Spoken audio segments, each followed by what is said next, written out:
Wedding Palace is the first Korean-American co-production film. I found that fascinating because for some reason I assumed that had already happened.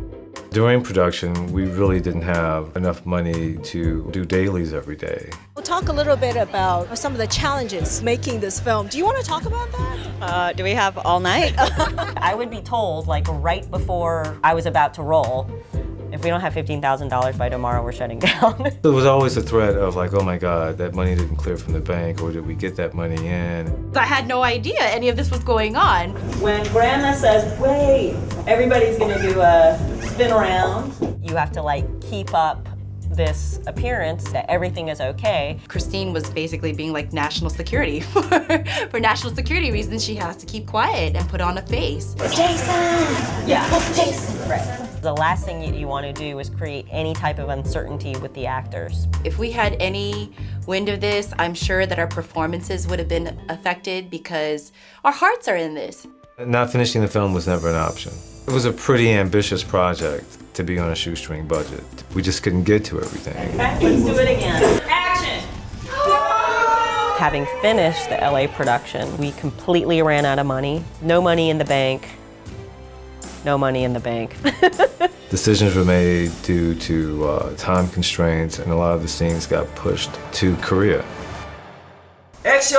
Shooting in Korea and shooting in the States is a definitely different process. Here in the States, they have a set of rules and parameters and structure that I'm just used to. Action! I really didn't know how different it was going to be shooting in Korea. There was just so many unknown factors. I was in a foreign country, dealing with an all-Korean crew, and it was cold. It is freaking cold. It's like about 10 degrees or something, you know? Some days were really, really grueling and long. Wow, this looks so good. I can't believe you made all this. 맛있겠습니다. 컷! 맛있는 what? 맛있겠습니다. 맛있겠어요. Let's do it one more time. Wow, I can't believe you made all this. 맛있게 드세요. In Korea, there is no real out time. Of course, they like to end the day in a certain time, but if they don't, they're gonna keep going and they're gonna keep shooting until it's done. It became this kind of like nightmare trying to schedule my lead actors back together. I shot everything I could with the actors separately. I mean, this is a main key love scene that was shot several months apart with the actors separately. Oh my God, it's beautiful. As tough and challenging as it was to shoot in Korea, it was also an incredible experience. I loved it.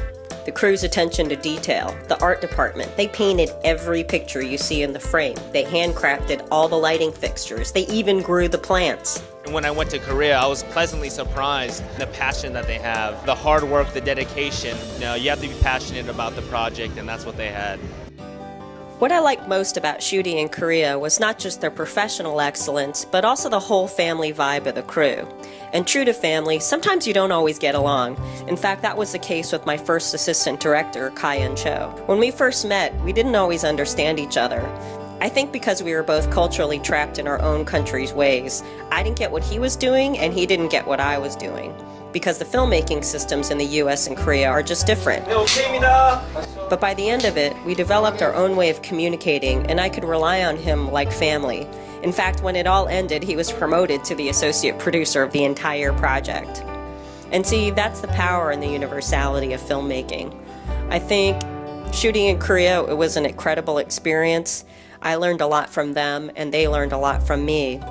And would I shoot again there? Absolutely. I really can't wait to do the next one.